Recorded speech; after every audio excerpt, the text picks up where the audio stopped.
important to you to be in touch with the actors, to be in touch with the team making this? Why was that an important thing for you to do? Oh, well, it's such a love festival. I mean, really from the first moment to the last of everything about the play has been a love festival. Like the very first stop I made on my book tour was at the Javits Center in New York. And there were several thousand people there, and I figured I'll attract attention. So I put out peanut butter and bacon sandwiches, and then I set up right in front of a fan. And so the bacon smell and the peanut butter smell sort of wafted through the Javits Center and probably killed everyone who was allergic to peanut butter, but that's beside the point. And Jacques Lamar, who's the one who adopted my book for the stage, smelled the bacon. And he got online. There was like maybe 100 people online for the free food. They said they were there to meet the chef and the author, but they were there for the free food. And so there was one guy, it was mostly women, and the guy looked a little crazy like the Unabomber. And that was Jacques. And so when he got all the way up to me, he was like, I really want to adapt your book for the stage. And I was thinking, you know, be nice to the crazy people, you know, and they won't hurt you.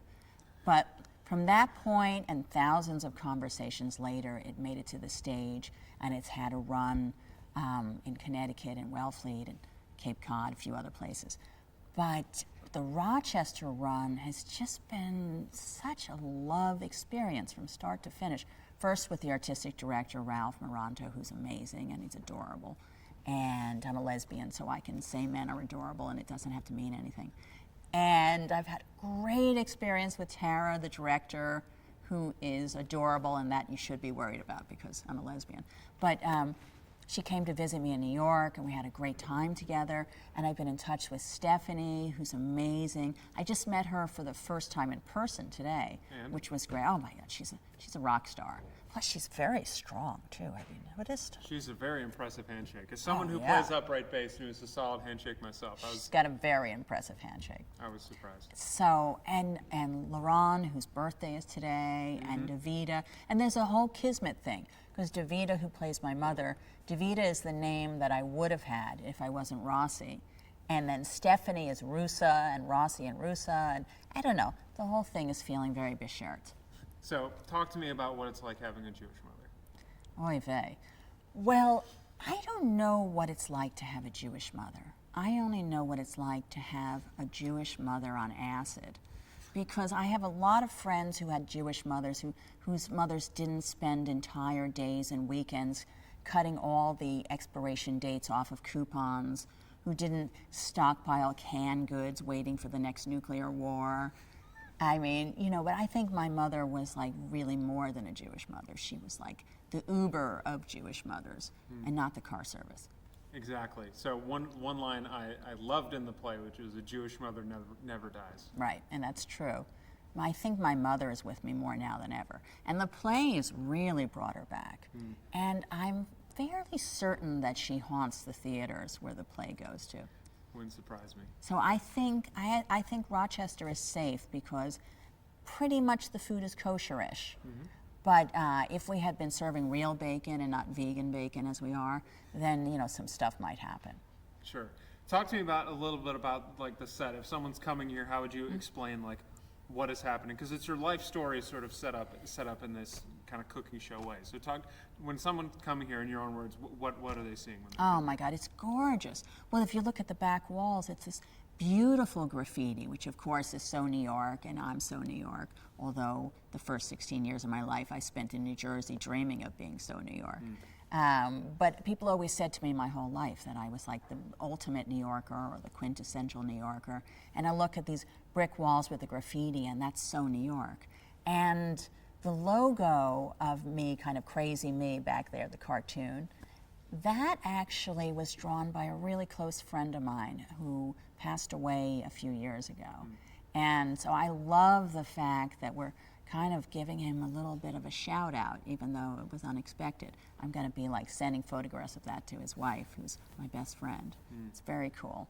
And the fact that the actors are cooking on stage and feeding some of the lucky audience members really kind of gives you a whole sensory experience. So you get to see it and feel it and smell it and taste it. And I don't think life gets any better than that. Where'd your sense of humor come from? Oh boy. Well, I grew up kind of a weird combination. So we were what I would call lowly Orthodox. And the best way I could describe lowly Orthodox is like we kept the meat and the dairy dishes separate. We had separate silverware and whatnot for Passover, but we could go to McDonald's and have the fish sandwich. So that was sort of lowly Orthodox. We couldn't have the hamburger, but we could have the fish sandwich. And at one point, my mother somehow acquired a big wad of Big Macs, free Big Mac coupons. And so we all got the pleasure of going to McDonald's after school and asking for 2 whole beef patties. Wait, how does that go? 2 whole beef patties, special sauce, lettuce, cheese, pickles, onions on a sesame seed bun. Sounds about right. Hold the meat. And so we'd always get some kind of frustrated cashier, and she would go, "Hold the what?" So basically we were having like a very fancy lettuce and tomato sandwich. So you really kind of had to have a sense of humor, because even though I'm laughing about it now, at the time these things were very embarrassing. It was very embarrassing to go to a supermarket with my mother and have everyone online angry because she was taking out wads and wads and wads of coupons. I mean, my mother's the only person I've ever met who checked out with 4 full shopping carts of food and didn't owe a penny. As a matter of fact, the ShopRite in Eatontown had to institute a new rule, just because of my mother, that if you got all your food for free because of the coupons, that was okay, but they weren't going to pay you to take it away. Because by the time my mother was done, the cashier had to give her $20, and that just wasn't right, you know. So how did you, I mean, if you were growing up with that, how were you able to break away and sort of find your own path and find your own outlook, if that was a really intense example that was, you know, with you all the time? Well, kids, especially kids in grammar school, they can really be mean if they want to. And, you know, we were coming in with like head-to-toe Kmart blue light special ensembles, my sister and my brother and I. And so the kids naturally wanted to pick on us because we're wearing like red corduroy pants and a purple shirt and, you know, these very odd combinations my mother got on special. And I discovered that if I made a joke about it, that they would get hysterical, and it was an incredible defense.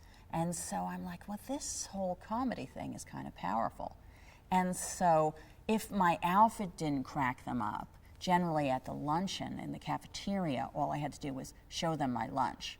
So all the kids, they would have these perfectly manicured ham and cheese sandwiches with the crust cut off, and a little Jell-O in a container, or like SpaghettiOs in a thermos. That was like the 4-star kid lunch experience. And I would have these do-it-yourself lunches that I think my mother thought would breed ingenuity. And maybe they did, because later on I became a caterer, so who knows. But so there would be 2 pieces of bread, and then there would be a cheese end, which is what the deli guy, when he gets to the end of the cheese, he doesn't want to cut his fingers off, so it'd be like a cheese boulder, and some slabs of tomatoes, because we didn't have any sharp knives in the house, and there would be all these horrible things to put together to make a cheese sandwich.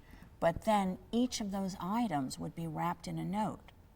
So the cheese would be like, "Have this cheese and know your mother loves you." And the tomato would be like, "More than I had as a child." And so I would be reading all the notes, and everyone at my lunch table would be going hysterical. They thought I made it up, and I like hid in the bathroom and wrote the notes myself. And I'm like, no one could make this up. So it sounds like with that intense, you know, with your mother being as intense as she was, it sounds like it might have been hard to come out. Very. Oh, yes. Mortifying and horrifying and embarrassing. And there were also a lot of things going on that I really raged against. Like there was an incredible double standard. So I had a little nerdy brother who would have spent the rest of his life breastfeeding if he could have. And he got to do anything he wanted to do. If he wanted to come home at midnight or 1 in the morning, that was fine. If he wanted to go see rated R movies, that was fine. But my sister and I had a curfew. We weren't allowed to go and see rated R movies. We weren't allowed to wear revealing clothes. It was just a long list of things we couldn't do that my brother could do. And I just realized how wrong it was, and so I raged against it. I dyed my hair pink. I mean, did everything rotten I could think of doing. And ultimately, I ran away from home at a pretty young age because I just couldn't take the double standards anymore. And I also had a lot of trouble with the forced Judaism. I mean, I love being Jewish, but I don't want it crammed down my throat. I don't want any religion crammed down my throat. So I thought the best answer was to dye my hair pink and run away to Long Branch. what can I say? Long Branch, New Jersey at that time had a terrifying motel that was famous for its high murder rate. It had prostitutes that were staying in the rooms, and there were drug dealers behind a perpetually parked 18-wheeler, and I thought that's where I will live. $70 a week, and they didn't ask for ID. It met all my criteria. Wow. So is that how you told your mom? Was just by running away and doing all that? Like what I'm very curious to hear about that moment. Like what? When I came out of the closet, that Yeah. moment? Well, that happened actually a long time later. And I don't know if I ever came out of the closet, because I don't know if I was ever in the closet. I used to kind of get by in the 70s, it was sort of cool to be bisexual. And so I looked a little bit like David Lee Roth at the time, except with the pink hair. And so I had generally a girlfriend and a boyfriend. And I thought, I'm so cool, I'm bisexual. Never mind the fact that I hated going out with the boy and I loved going out with the girl, but I wasn't quite ready. My mother called me up. This happened when I was like 23 or 24 years old. And usually if I was sick or if I was depressed or if something was upsetting me, I would never tell my mother. Because I made the mistake of telling her I wasn't feeling well once, and she was mailing me cough drops for like 10 years. So I was like, I will never tell you again. But she caught me on a down day, and I had just broken up with my girlfriend. I was really sad about it. So she said, what's the matter? And I said, I'm depressed. And she goes, well, what's wrong? And I said, well, I just broke up with someone, and I feel sad about it. And so my mother goes, was it that guy in Newark? To this day, I'm like, what guy in Newark? I never even knew anyone from Newark. And I said, no, it was Allison, you know, the woman I've been living with for 3 years. And so I thought my mother would just be like, rah! You know. She was sort of like Yiddish Godzilla, rah! You know. Really sounds like cooking was a way to express yourself. Sure. And to break the mold. Talk to me about that. Well, I grew up on a kind of a combination of odd things. Like my mother was Hungarian, and so there were always all these long simmering dishes. Like she would have a goulash that just was going for days, on and on, these simmering things. Like I honestly think my mother's goulash took longer to cook than some relationships I've had, you know. It's ridiculous. And we were kids in the 70s. I mean, we didn't want to eat goulash, and we didn't want turkey porcupine meatballs. You know, we wanted like pizza, and we wanted spaghetti. We wanted like fun things like that. But what happened when I guess I was around 13, my father walked in with this giant television-looking thing, and it was my mother's first microwave. And she was just like, ooh, excited, because she had coupons for microwave food, so she was excited. And so she put some powdered soup mix in with a little water, put it in the microwave, pressed 1 minute or 2 minutes, whatever it was, and out came soup. And she was just like, it's a miracle. She just loved it. So we figured, she spent so much time kvetching and giving us guilt when she would make these long simmering Hungarian dishes. We figured this means no more guilt and our lives could be better. But we hadn't figured on the fact that she would still be kvetching just about other things, and that we would now be eating nothing but astronaut food. And so I was getting kind of tired of eating food that, I mean, at least the long simmering goulash had a soul to it. Even though I was 13, I could already recognize that some food, you know, had a soul to it. And this, you know, add water in the mix didn't have a soul. So while my family was sitting around the dinner table, I went and I created my secret concoction. I took some Lender's bagels and I put ragu tomato sauce on them, and I put some cheese on top and stuck them in the oven, and I was like, we're gonna have pizza bagels. No one even heard of pizza bagels back then. That was very avant-garde at that time. I don't know what that was in the 70s. And so we're all sitting around having the astronaut food, and I pull out of the oven, which had not been used in quite a while, the pizza bagels. And my mother was like, there's no nutrition in that. And my father was just like, he just grunted and chewed. Rah, rah, rah. Well, I kind of passed it around, and my father just shoved it in his face and wanted more. And my brother started eating it, and he immediately said, that doesn't taste gross, which is another story we're going to talk about. Anyway, my sister loved it, and even my mother put some in her mouth. Everyone loved it. And so really weird things started happening after that. Like the very next night, my sister went into my room and asked me if she could borrow some underwear. as opposed to just stealing it like she always did. And when we were sitting around the TV, my father asked me if he could change the channel as opposed to just changing it. And I started realizing that my family is like being nicer to me because I made the pizza bagels. So isn't the food thing is delicious and it's, you know, exciting and it's better than astronaut food, but it also comes with a lot of power. And it kind of registered, and I think that's really when the bug kicked in. Later on, after I discovered marijuana, then the cooking skills really upped a notch there. Naturally. So you said you had another story for me about it's so gross. Or Well, it's not gross. so we were rotten kids in the 70s, and I had a really obnoxious little baby brother who, you know, would have just loved to have spent another 10 years breastfeeding, but it just wasn't acceptable. And he was always doing disgusting things. I mean, I won't even get into it because, you know, you've probably eaten today.